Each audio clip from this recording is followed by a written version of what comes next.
आपको लगता है कि दिन का उजाला सब कुछ साफ कर देता है, लेकिन जब सूरज की रोशनी में भी आत्मा आपके सामने आ जाए तो उस डर का इलाज कुछ नहीं हो सकता। अगली सुबह फिर से स्कूल की तरफ आरव ने रात भर करवटें बदली। ब्लैक बोर्ड पर अपने आप लिखी लाइन और कंधे पर महसूस किया वो स्पर्श उसे बार बार याद आ रहा था। सुबह होते ही उसने ठान लिया कि मैं सच्चाई का पता लगाए बिना नहीं जाऊंगा। अगर सच में विक्रम नाम का कोई प्रेत है तो मुझे जानना है कि उसके साथ क्या हुआ था। कैमरा और मोबाइल लिया ताकि प्रूफ मिल सके। उस स्कूल की तरफ चलने लगा। दोपहर को वो फिर स्कूल पहुंचा। इस बार हवा और भी ठंडी थी। धूप तेज थी, लेकिन स्कूल की दीवारों पर अजीब सी नमी थी, जैसे किसी ने अभी अभी पानी छिड़का हो। अंदर घुसते ही उसे फिर वही बच्चों की हंसी सुनाई दी, इस बार ज्यादा साफ। आरव बोला, कौन है यहाँ, सामने आओ। अचानक क्लासरूम का दरवाजा अपने आप बंद हो गया। आरव की नज़र एक पुरानी कॉपी पर पड़ी जो फर्श पर पड़ी थी। उसने उठाई तो उसमें बच्चों की लिखाई थी, लेकिन आखिरी पेज लिखा था, मास्टर विक्रम ने हमें मारा नहीं, उसे तो किसी और ने मारा है। साथ ही पेज पर खून के धब्बे थे। आरव का दिल तेजी से धड़कने लगा।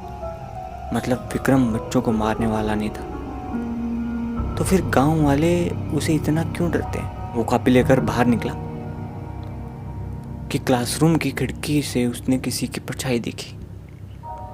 एक लंबा चौड़ा आदमी सफेद कपड़ों में, उसके चेहरे पर खून बह रहा था। वो आरव की तरफ देख रहा था। उसकी आंखों से जैसे आग निकल रही थी। आरव के पैरों तले जमीन खिसक गई। उसने मोबाइल से रिकॉर्ड करने की कोशिश की, लेकिन स्क्रीन पर कुछ भी नहीं दिख रहा था। परछाई सिर्फ उसकी आंखों को नजर आ रही थी। डरा हुआ आरव फिर से सरपंच के पास भागा, कॉपी दिखाई। सरपंच ने कहा, ये क्या है? आरव ने कहा, इसमें साफ लिखा है कि विक्रम ने बच्चों को नहीं मारा। तो फिर सच क्या है? सरपंच का चेहरा सफेद पड़ गया। उसने कांपते हुए कहा, 20 साल पहले गांव के कुछ लोग स्कूल की ज़मीन हथियाना चाहते थे। विक्रम इसका विरोध कर रहा था। एक दिन उन्हें मौका मिला और उन्होंने ही शायद हो सकता है कि क्लासरूम में मार दिया विक्रम को। लेकिन झूठ फैलाए कि विक्रम बच्चों पर अत्याचार करता था और उसी दिन उसकी आत्मा फंस गई वहाँ। आरव ने गुस्से में कहा, तो गांव वालों ने मिलकर एक निर्दोष को बदनाम किया। अगर उसकी आत्मा अगर चैन से नहीं बैठने देती तो वो ठीक कर रहा है। सरपंच ने सिर झुका लिया। रात होने से पहले ही आरव ने सोचा, मुझे विक्रम की आत्मा से आमना सामना करना होगा, तभी सच्चाई बाहर आएगी। दूसरे दिन वो फिर स्कूल गया। जैसे ही वो अंदर गया, दरवाजा अपने आप लॉक हो गया। ब्लैक बोर्ड पर तेजी से वह खुद ब खुद लिखा जाने लगा, तू भी झूठ बोलने आया है, तो भी उन्हें बचाएगा। ये सब ब्लैक बोर्ड पर लिखा था। फर्श पर रखी कुर्सियाँ अपने आप हिलने लगी।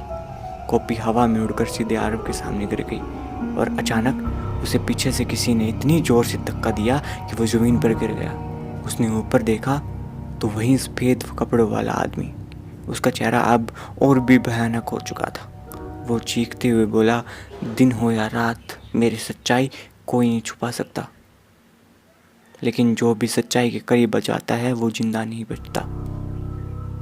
आरव की सांसें रुकने लगी। पूरा कमरा धुंध से भर गया था। आरव जमीन पर पड़ा था। उसकी नब्ज धीरे धीरे कम हो रही थी और तभी उसके कान में किसी बच्चे की आवाज़ सुनाई दी, हिम्मत मत हारो, सच सबको बताना होगा। लेकिन क्या आरव अगली सुबह जिंदा उठ पाएगा या विक्रम की आत्मा उसे अपने साथ खींच ले जाएगी? कल फिर मिलते हैं पार्ट 3 लेकर। आपका दोस्त अंकित जांगड़, महेंद्रगढ़ क्षेत्र से। कल 6 बजे फिर मिलते हैं।